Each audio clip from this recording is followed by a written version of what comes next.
ഈശോ മിശിഹായ്ക്ക് സ്തുതിയായിരിക്കട്ടെ. ഈ വീഡിയോയിൽ സഭാപ്രസംഗകൻ 5-ാം അധ്യായത്തിൽ നിന്നുള്ള 50 ചോദ്യോത്തരങ്ങളാണ് അവതരിപ്പിക്കുന്നത്. ചോദ്യോത്തരങ്ങളിലേക്ക് കടക്കാം. ചോദ്യം 1. സഭാപ്രസംഗകൻ അധ്യായം 5-ൽ ആകെ എത്ര വാക്യങ്ങൾ ഉണ്ട്? ഉത്തരം 20. ചോദ്യം 2. സഭാപ്രസംഗകൻ അധ്യായം 5-ലെ ആദ്യത്തെ തലക്കെട്ട് എന്താണ്? ഉത്തരം ദൈവഭക്തി. ചോദ്യം 3.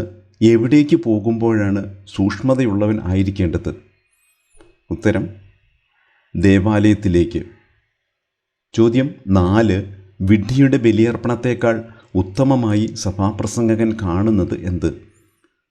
ഉത്തരം ശ്രദ്ധിച്ച് കേൾക്കാൻ അടുത്ത് ചെല്ലുന്നത്. ചോദ്യം 5. തങ്ങൾ പ്രവർത്തിക്കുന്നത് എന്താണെന്ന് ഭോഷന്മാർ അറിയുന്നില്ല. ഉത്തരം തിന്മ. ചോദ്യം 6. എങ്ങനെ സംസാരിക്കരുത് എന്നാണ് സഭാപ്രസംഗകൻ ഉപദേശിക്കുന്നത്? ഉത്തരം വിവേകശൂന്യമായി. ചോദ്യം 7. എവിടെ പ്രതിജ്ഞയെടുക്കാനാണ് നീ തിടുക്കം കൂട്ടരുത് എന്ന് പറയുന്നത്? ഉത്തരം ദൈവസന്നിധിയിൽ. ചോദ്യം 8. ദൈവം സ്വർഗത്തിലാണ്, നീ ഭൂമിയിലും എന്ന പ്രസ്താവന ഏത് അധ്യായത്തിലും വാക്യത്തിലുമാണ്? ഉത്തരം സഭാപ്രസംഗകൻ 5:2. ചോദ്യം 9. ദൈവം സ്വർഗത്തിലും നീ ഭൂമിയിലുമായതുകൊണ്ട് നിന്റെ വാക്കുകൾ എങ്ങനെയായിരിക്കണം? ഉത്തരം ചുരുങ്ങിയിരിക്കണം. ചോദ്യം 10. എന്ത് ഏറുമ്പോഴാണ് ദുസ്വപ്നങ്ങൾ കൂടുന്നത്? ഉത്തരം ആകുലത. ചോദ്യം 11. വാക്കുകൾ ഏറുമ്പോൾ അത് എന്തായി മാറുന്നു? ഉത്തരം മൂഢജൽപ്പനം. ചോദ്യം 12. ദൈവത്തിന് എന്ത് നൽകിയാലാണ് അത് നിറവേറ്റാൻ താമസിക്കരുത് എന്ന് പറയുന്നത്? ഉത്തരം നേർച്ച. ചോദ്യം 13. നേർച്ച നേർന്നിട്ട് നിറവേറ്റാതിരിക്കുന്നതിനേക്കാൾ ഭേദം എന്താണ്? ഉത്തരം നേരാതിരിക്കുന്നത്. ചോദ്യം 14. നിന്റെ ആദരങ്ങൾ നിന്നെ എന്തിലേക്ക് നയിക്കാതിരിക്കട്ടെ? ഉത്തരം പാപത്തിലേക്ക്. ചോദ്യം 15. തെറ്റുപറ്റിയതാണെന്ന് ആരോട് പറയാൻ ഇടവരുത്തരുത്? ഉത്തരം ദൂതനോട്. ചോദ്യം 16. വാക്കുകളാൽ ദൈവത്തെ പ്രകോപിപ്പിച്ചാൽ എന്ത് നശിക്കാൻ ഇടയാകും? ഉത്തരം അധ്വാനഫലം. ചോദ്യം 17. സ്വപ്നങ്ങൾ ഏറുമ്പോൾ എന്ത് വർദ്ധിക്കുന്നു? ഉത്തരം പൊള്ളവാക്കുകൾ. ചോദ്യം 18. സഭാപ്രസംഗകൻ 5-ാം അധ്യായത്തിലെ 2-ാമത്തെ തലക്കെട്ട് എന്ത്? ഉത്തരം ദാരിദ്ര്യവും സമ്പത്തും. ചോദ്യം 19. ദരിദ്രൻ മർദ്ദിക്കപ്പെടുന്നത് കണ്ടാൽ നീ എന്ത് ചെയ്യരുത്? ഉത്തരം വിസ്മയിക്കരുത്. ചോദ്യം 20. മേലധികാരിയെ ആര് നിരീക്ഷിക്കുന്നുണ്ട്? ഉത്തരം അവനു മുകളിലുള്ളവൻ. ചോദ്യം 21. ഭൂമിയുടെ വിളവ് ആർക്കെല്ലാം ഉള്ളതാണ്? ഉത്തരം എല്ലാവർക്കും. ചോദ്യം 22. ആർക്കാണ് വിളവിൽ ആശ്രയിക്കാതെ വയ്യ എന്ന് സഭാപ്രസംഗകൻ പറയുന്നത്? ഉത്തരം രാജാവിനും. ചോദ്യം 23. ദ്രവ്യാഗ്രഹിക്ക് എന്തുകൊണ്ട് തൃപ്തി വരികയില്ല? ഉത്തരം ദ്രവ്യം കൊണ്ട്. ചോദ്യം 24. ധനം മോഹിക്കുന്നവൻ എന്തുകൊണ്ട് തൃപ്തി അടയുകയില്ല? ഉത്തരം ധനം കൊണ്ട്. ചോദ്യം 25. വിഭവങ്ങൾ ഏറുമ്പോൾ എന്ത് സംഭവിക്കുന്നു? ഉത്തരം തിന്നൊടുക്കുന്നവർ പെരുകുന്നു. ചോദ്യം 26.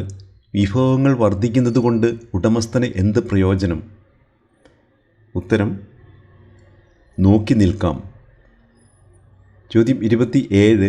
അധ്വാനിക്കുന്നവന് എന്ത് ലഭിക്കുന്നു? ഉത്തരം സുഖനിദ്ര. ചോദ്യം 28. ധനികൻ്റെ ഉറക്കം കെടുത്തുന്നത് എന്ത്? ഉത്തരം അമിത സമ്പാദ്യം. ചോദ്യം 29. സൂര്യന് കീഴെ കണ്ട വലിയൊരു തിന്മയായി സഭാപ്രസംഗകൻ പറയുന്നത് എന്ത്? ഉത്തരം സ്വന്തം നാശത്തിനായി മുതൽ സൂക്ഷിക്കുന്നത്. ചോദ്യം 30. സായാഹ്ന യത്നത്തിൽ ധനികന് എന്ത് നഷ്ടപ്പെടാം? സാഹസയത്നത്തിൽ ധനികന് എന്ത് നഷ്ടപ്പെടാം?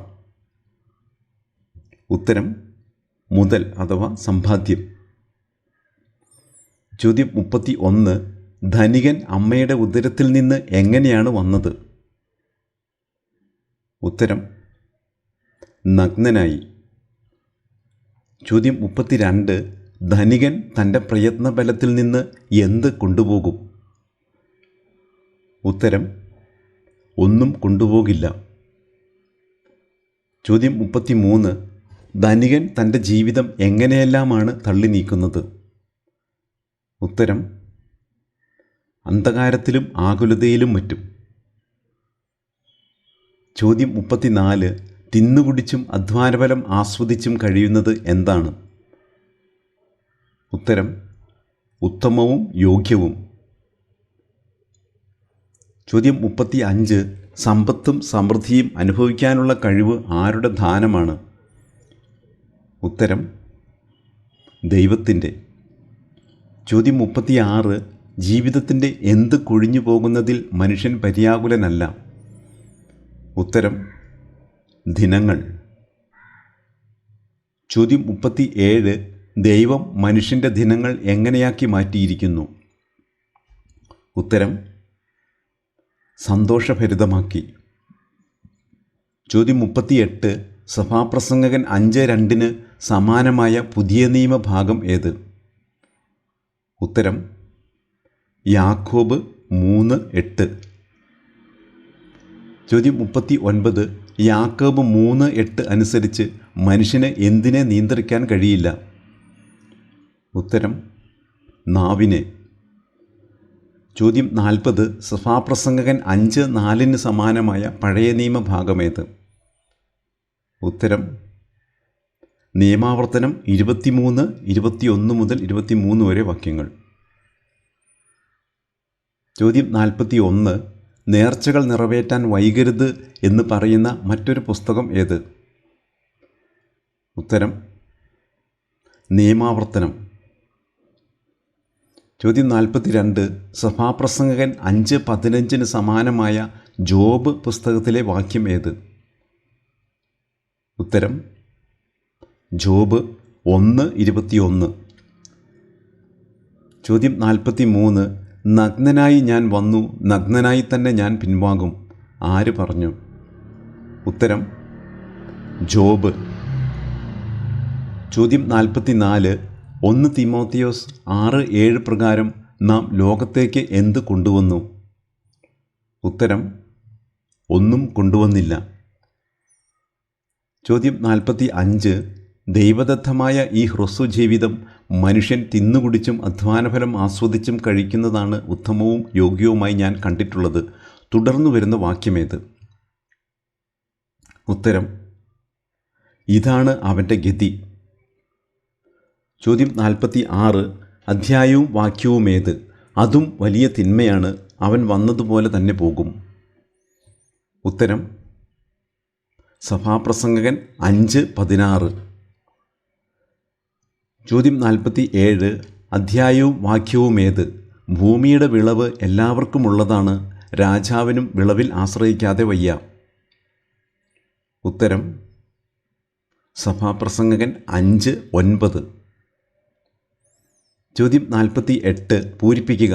ജീവിതത്തിൻ്റെ ദിനങ്ങൾ കൊഴിഞ്ഞു പോകുന്നതിനെക്കുറിച്ച് അവൻ ഡാഷ് കാരണം ദൈവം അവൻ്റെ ദിനങ്ങൾ സന്തോഷഭരിതമാക്കിയിരിക്കുന്നു. ഉത്തരം പര്യാകുലനല്ല.